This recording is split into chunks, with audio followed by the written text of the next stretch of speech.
पुढील 2 दिवस तरी अजित पवार आणि माणिकराव कोकाटे यांची भेट होण्याची शक्यता कमी आहे। विरोधकांकडून कृषी मंत्री माणिकराव कोकाटे यांच्या राजीनाम्याची मागणी होतीये। या सगळ्या मुद्द्यावर कोकाटे काल उपमुख्यमंत्री अजित पवार यांची भेट घेणार होते। मात्र आता माणिकराव कोकाटे धुळ्यात आहेत, तर या सगळ्या संदर्भात भेट होणं सध्या तरी दुरापास्त दिसतंय।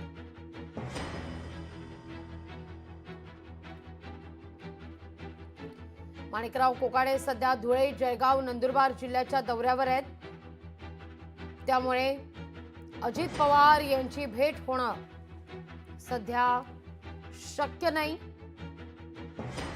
अशी चर्चा होतीये। पुढील 2 दिवस अजित पवार आणि माणिकराव कोकाटे यांची भेट होण्याची शक्यता फार कमी आहे, कारण दादा सध्या दिल्लीत आहे।